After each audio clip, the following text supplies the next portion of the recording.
My sister stood up in court and screamed, "She's just a homeless veteran!"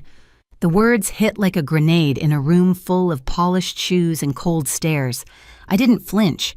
I just watched her, my own blood, try to strip me of every ounce of dignity I had left. Then I stood, walked to the judge's bench, and placed one paper in front of him. He read it once, looked up, and said, "Lock the doors. No one leaves this room." That's when everything changed. Before I tell you how it got that far, hit like and drop a comment. Where are you listening from tonight? Tell me if you've ever had to fight your own family for the truth. When I stepped out of the cab that morning, the air smelled like rain and dust, the kind that sticks to your boots and memories. 1450 Windmere Lane stood exactly where it always had, but the warmth I remembered was gone. The porch light flickered above the door, not in welcome, but like a warning. There was a new keypad on the gate, new locks, a for sale sign tilted in the yard, its corner caught in the wind.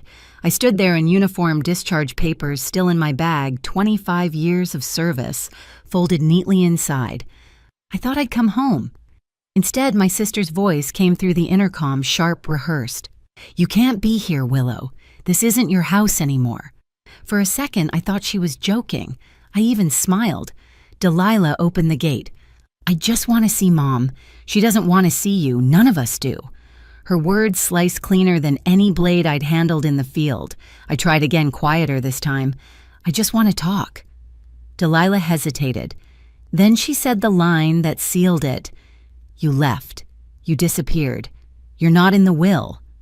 10 minutes later, a patrol car rolled up. The younger officer checked the documents Delilah handed him. "Property belongs to a Richard and Delilah Thatcher," he said. The older one looked at me, eyes narrowing when he saw the insignia on my jacket. "Lieutenant Lockitch," I nodded. He sighed.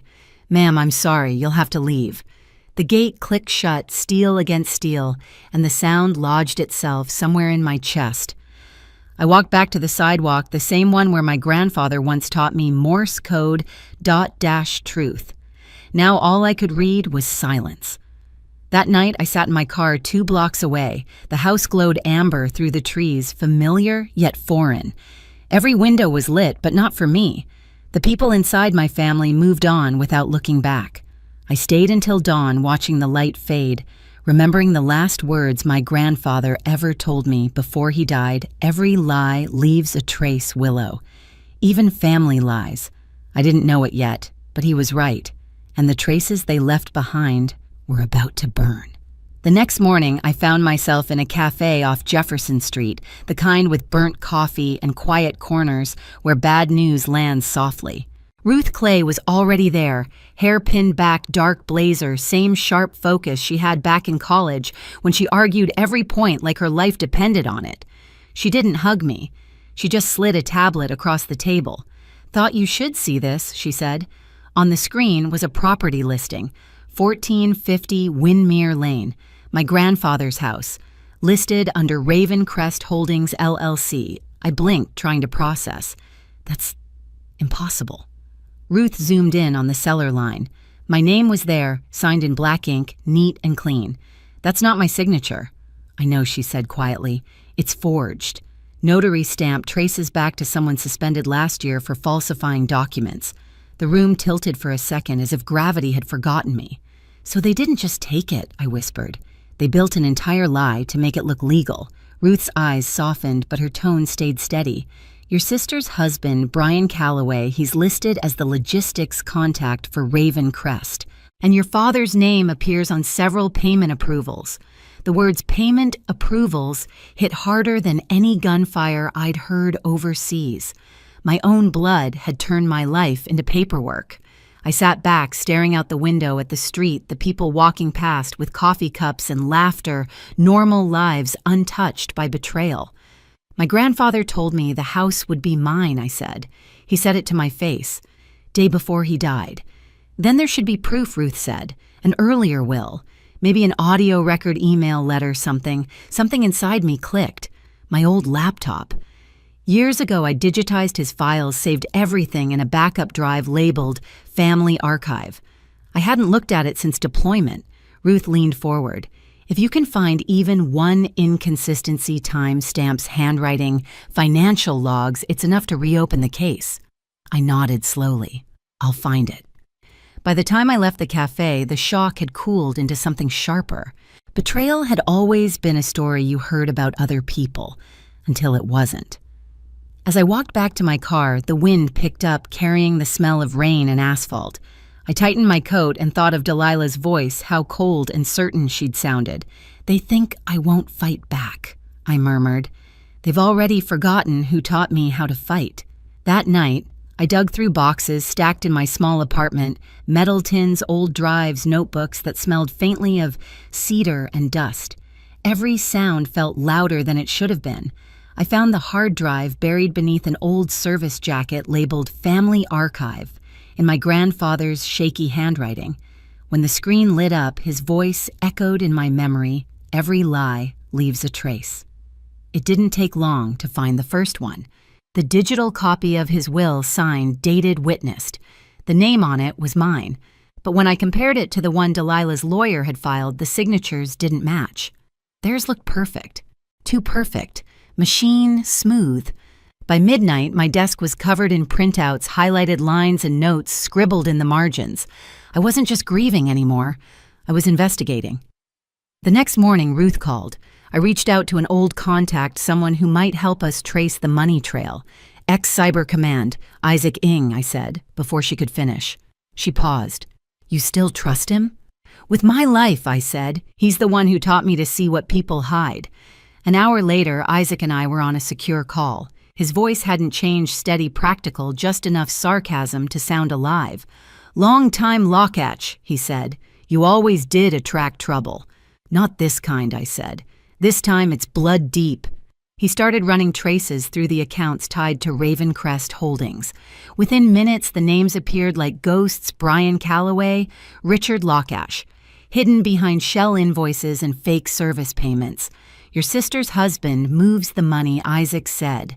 "Your father signs the authorizations." Classic internal laundering. I felt my pulse rise, not with fear, but clarity. "Can you pull the source documents?" "Already did. But Willow, be careful. These people aren't amateurs. If they know you're digging, they already know I cut in." And I was right. That evening, my phone buzzed with a message from an unknown number. "You're playing with fire. We have your psych file."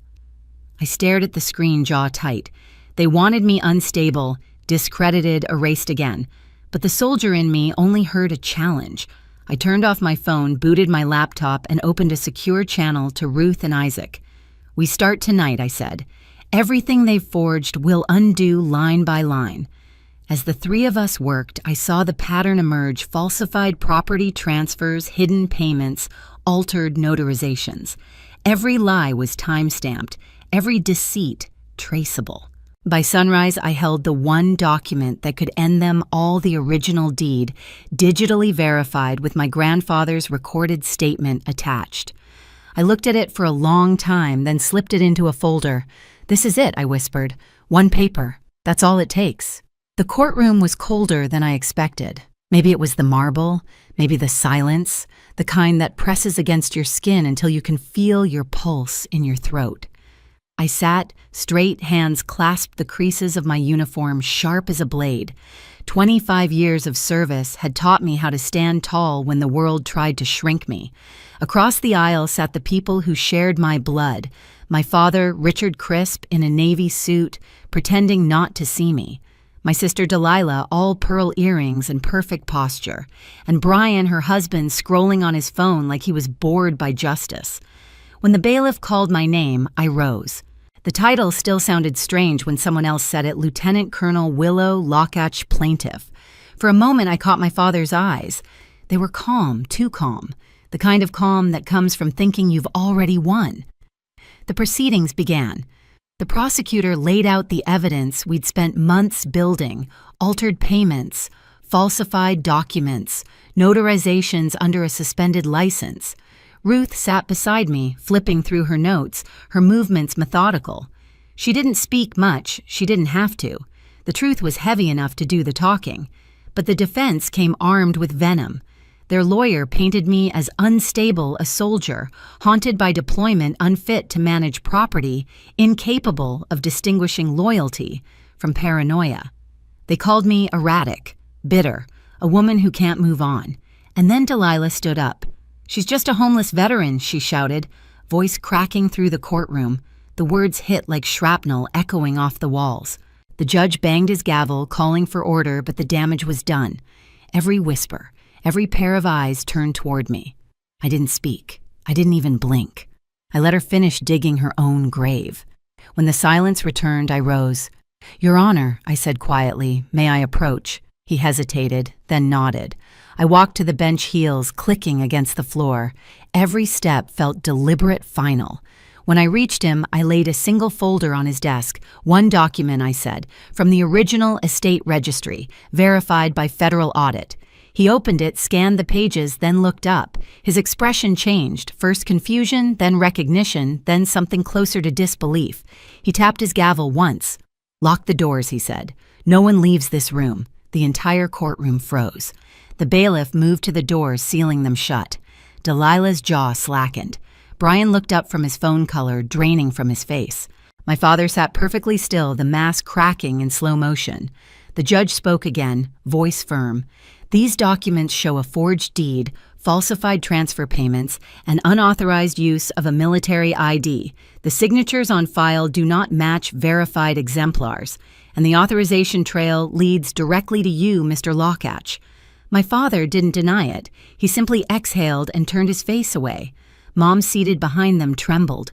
Her hand covered her mouth, her eyes wet. Delilah's lips parted, but no sound came. The same voice that had once called me a homeless veteran now could barely breathe. Ruth stood beside me, calm, collected, the kind of presence you only notice when you realize she's the one holding the room steady. "Your Honor," she said, "we have corroborating evidence of interstate financial fraud and coercion, all verified through federal channels." The judge nodded slowly. "So noted. The court will recess briefly for verification." He left. The air didn't move. No one spoke. My father's attorney leaned over, whispering urgently, but Richard just stared ahead. Finally, he turned his head toward me. "You didn't have to do this," he said softly. "Family stays quiet." "Family doesn't steal," I replied. Delilah broke, then tears sliding through the makeup she'd spent hours perfecting. "It was Dad's idea. He said you wouldn't care. You were gone. You had your career." I didn't answer. I'd already given her too much air to breathe. When the judge returned, his tone was clipped, precise, merciless. "This court finds sufficient evidence of fraud, forgery, and willful misrepresentation. The estate at 1450 Windmere Lane will be restored to the rightful heir pending criminal charges for the defendants." He looked at me. "Lieutenant Lockatch, do you wish to address the court before sentencing?" I hesitated. Every version of anger I'd swallowed over the past year rose in my chest. But when I finally spoke, my voice was calm. "I spent my life fighting enemies I never saw," I said. "People I was told to fear. But the real war started the day my own family tried to erase me. I'm not here for revenge. I'm here for truth." Silence. The judge nodded, once eyes steady. "Then justice will follow." He turned to the defendants. Delilah Thatcher, 6 years. Brian Calloway, 8. Richard Lockatch, 10. No parole. The gavel fell. No one moved. I watched my father's shoulders slump. My sister's face drain of color, my mother cover her eyes. The sound of cuffs clicking was soft, almost merciful. When they led them out, Delilah looked back one last time, her mouth trembling. I didn't meet her eyes. As the courtroom emptied, one veteran in the audience, a stranger, maybe 70, stood up, nodding once in my direction. "We don't stay erased," he said quietly. I nodded back. Outside, the wind was sharp, but it didn't sting. I walked down the courthouse steps, folder in hand, the paper that had cost me everything but given me back my name. They called me a homeless veteran, but you can't lose your home when it's built on truth. The news spread fast, faster than I expected. By the next morning, local headlines read, "Veteran exposes family fraud in courtroom showdown." I didn't read the full articles. I didn't need to. The verdict spoke louder than any interview ever could. Delilah was sentenced to 6 years for document forgery and obstruction. Brian got 8 for laundering through fake logistics accounts. My father, Richard Lockatch, the man who taught me how to salute before I could spell my own name, was handed 10 years for orchestrating the scheme. No parole. Mom didn't speak during sentencing. When I saw her outside the courtroom, she was smaller somehow, shoulders hunched beneath a pale coat. She reached for me, then stopped halfway, her hand trembling in the air. I didn't know she whispered. I looked at her hand, then at her eyes. Maybe not. But you didn't want to know either. I didn't raise my voice. I didn't need to. Some truths don't need volume, they only need light. A week later, I visited 1450 Windmere Lane one last time. The front gate hung open now, police tape fluttering in the wind. The hydrangeas my grandmother planted had somehow survived, pushing through dirt that had been trampled by greed. I knelt beside them, brushing soil from the petals. "I kept your promise, Grandpa," I murmured. Every lie left a trace. I just followed them home. I didn't reclaim the house. I donated it to a veterans foundation that helps soldiers rebuild their lives. Let someone else find peace there, someone who still needed an address to start over. That night, I stood by the ocean, the sky streaked with gray and silver. The horizon felt endless, untamed, exactly how freedom should feel. For the first time in years, I wasn't fighting anyone. I wasn't defending myself. I was just still. Justice, I realized, doesn't roar. It settles. They called me a homeless veteran, but that was never true. I was never homeless. I was just unwelcome in the place I helped build. And sometimes that hurts worse than any battlefield wound. But I learned something in that courtroom home isn't 4 walls or a name on a deed. It's the truth you refuse to bury.